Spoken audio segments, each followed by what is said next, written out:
नमस्कार, न्यूज़ डंका में आप सभी का स्वागत है। मैं महेश विचारे।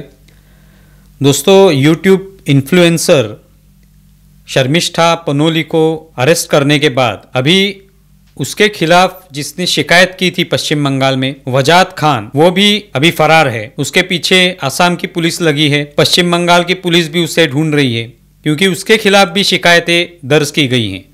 लगभग 3 राज्यों में वजाद खान के खिलाफ शिकायतें दर्ज हैं। अभी शर्मिष्ठा पनोली ने जब अपने YouTube चैनल पे जो भी कहा वो गलत था ही, इसी वजह से उसको अरेस्ट कर ली और कोर्ट ने भी ये बताया कि इस तरह से किसी भी धर्म के बारे में, किसी भी धर्म की मान्यता के बारे में, उनकी परंपराओं के बारे में, उनकी देवी देवताओं के बारे में अभद्र टिप्पणी होनी नहीं चाहिए और ये सही बात है। तो इसके लिए शर्मिष्ठा पनोली को अगर पकड़ लिया गया है, उस पर कार्रवाई हो रही है, तो उसमें कोई गलत नहीं है। उसने अगर की है टिप्पणी तो उस पर निश्चित तौर पे कार्रवाई होनी चाहिए।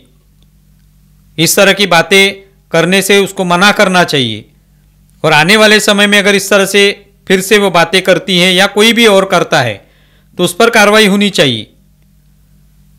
तो लेकिन ये जो शर्मिष्ठा पनोली है, इसके खिलाफ जिसने शिकायत की वो वजाद खान जो है, वो कहीं दूध का दूल्हा नहीं है। इसने भी अनेक बार, इनके अनेक ट्वीट उसके सामने आए हैं जिसमें इसने हिंदू देवी देवताओं के बारे में अभद्र टिप्पणी की है।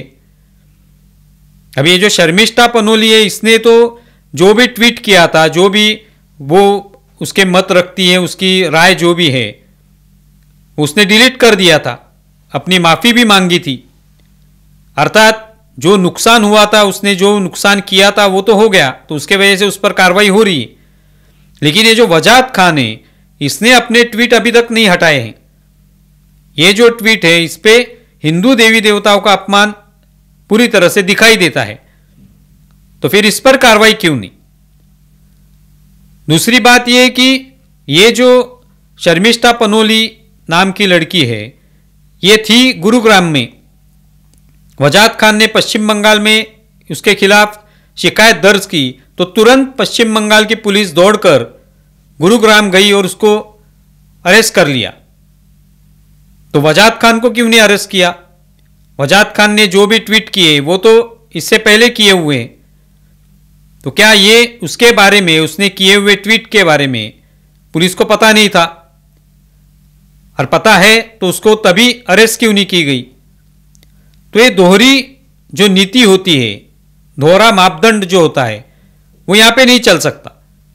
और ज़्यादातर यही दिखाई देता है कि हिंदू देवी देवताओं के बारे में अगर कोई भी अभद्र टिप्पणी कर दे तो उस पर हंसने वाले लोग बहुत होते हैं, उसकी और भी उस पर तंज कसने वाले लोग बहुत होते हैं, लेकिन उस पर कार्रवाई करने के लिए कोई आगे नहीं आता। लेकिन अगर जब कोई इस्लाम पर कोई बोलता है तो तुरंत कार्रवाई करने के लोग आ जाते हैं। तो ये कहीं ना कहीं ये दिखाई देता है कि ये मुस्लिम तुष्टीकरण करने के वजह से इस तरह से होता है। आज पश्चिम बंगाल में ये तो शर्मिष्ठा पनोली जो है, ये कोई पश्चिम बंगाल के नागरिक नहीं है, फिर भी उस पर कार्रवाई करने के लिए पश्चिम बंगाल की पुलिस तुरंत दौड़ पड़ी। इसका क्या कारण था? क्योंकि ममता बनर्जी की सरकार पर यह आरोप लगता है कि उनकी सरकार मुस्लिमों का तुष्टीकरण करती है। वहां पे कोई भी शिकायत आ जाए, जैसे कि वजाद खान ने शिकायत दर्ज की, तो तुरंत वहां की पुलिस दौड़ पड़ी। उनको क्या आवश्यकता थी इतनी कार्रवाई करने की? अगर उस लड़की ने पश्चिम बंगाल के खिलाफ कुछ बोला होता, ममता बनर्जी के खिलाफ कुछ बोला होता और तुरंत कार्रवाई होती तो अलग बात थी। कि यहां पर उसने जो भी बोला वो गलत है ही, लेकिन फिर भी पश्चिम बंगाल की पुलिस तुरंत दौड़ पड़ी। वो स्वाभाविक है कि ममता बनर्जी सरकार के आदेश के अलावा या आदेश के बिना वो तो कार्रवाई नहीं कर सकती, तो फिर वो कार्रवाई हो गई। तो ये क्यों होता है? क्योंकि कहीं पे वोट की राजनीति होती है, उसके बारे में भी सोचना होता है और इसीलिए ममता बनर्जी की सरकार मुस्लिमों का लांगुल चालन करती है, मुस्लिमों का तुष्टीकरण करती है, इस तरह से आरोप होते हैं और इसी वजह से ये कार्रवाई शर्मिष्ठा पनोली पर हो गई, लेकिन वजाद खान पर नहीं हुई, जबकि वो पश्चिम बंगाल में ही रहता है, उधर का ही निवासी है वो, तो उस पर कार्रवाई क्यों नहीं हुई, जबकि उसने हिंदू देवी देवताओं पर अभद्र टिप्पणियां की हुई है इससे पहले, और ट्वीट भी डिलीट नहीं किए, ना ही कभी माफी मांगी है, फिर भी उसको कोई अरेस्ट नहीं किया। अभी जब उस पर कार्रवाई हो रही है, जब 3 राज्यों में उसके खिलाफ शिकायतें दर्ज है, तो वो भाग खड़ा हुआ है। अब वो कहां छिपा हुआ है पता नहीं, लेकिन वो पकड़ा जाएगा ही। तो ये नहीं होना चाहिए कि ठीक है कार्रवाई जिस पर करना है वो करो, लेकिन एक पर कार्रवाई और एक को खुली छूट कि आपको जो भी बोलना है हिंदू देवी देवताओं के बारे में वो बोलो, आपका कोई कार्रवाई नहीं होगी। तो ये नहीं चल पाएगा।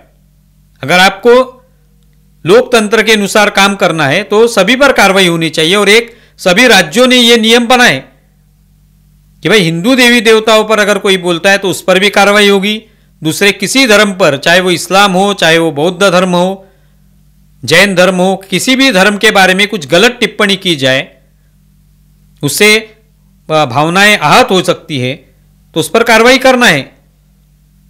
सभी राज्यों ने यह निर्णय लेना चाहिए, लेकिन वैसे होता नहीं। अपने अपने तरीके से, अपने अपने वोट की राजनीति के अनुसार ये कार्रवाई होती है। अभी ये वजात खान पर यह अभी पुलिस जो है उसके पीछे पड़ी है, और स्वाभाविक है वो। अभी आसाम की पुलिस वहां पे उसके पीछे पड़ी है। हिमंता बिस्वा शर्मा ने भी कहा है कि उस पर कार्रवाई होगी। तो यहां पे राजनीति है ही, लेकिन फिर राजनीति क्यों यहां पे होती है? क्योंकि कार्रवाई ठीक तरह से नहीं की जाती। एक के ऊपर कार्रवाई होती है, दूसरे के ऊपर कार्रवाई नहीं होती, तो फिर ये सवाल उपस्थित होता है। जब पिछले बार कन्हैयालाल की हत्या हुई राजस्थान में, सिर्फ उसने कोई पोस्ट शेयर की, उसका गला काट दिया, उस पर क्या कार्रवाई हुई? उस पर कितने लोगों ने उसके विरोध में बोला? यह भी सोचने वाली बात है। वो अगर बोला गया होता तो स्वाभाविक है कि इस तरह की हिम्मत और कोई नहीं करता, लेकिन वो बोला नहीं गया। कन्हैयालाल का दोष है इस तरह से बताया गया, लेकिन गला काटने वाले का कोई दोष नहीं है। तो गला काटना, किसी भी धर्म के बारे में कोई बोल दे तो उसका तुरंत गला काटना, यह कहाँ का न्याय है? यह पूछना चाहिए था लोगों ने, लेकिन वो पूछा नहीं गया।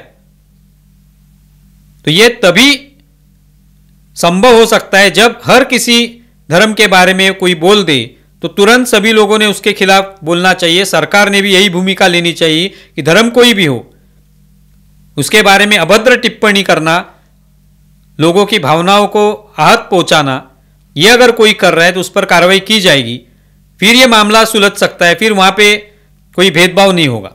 आप इसके बारे में क्या सोचते हैं ज़रूर बताएं। हमारा ये वीडियो ज़्यादा से ज़्यादा शेयर करें और हमारे YouTube चैनल सब्सक्राइब करें। धन्यवाद।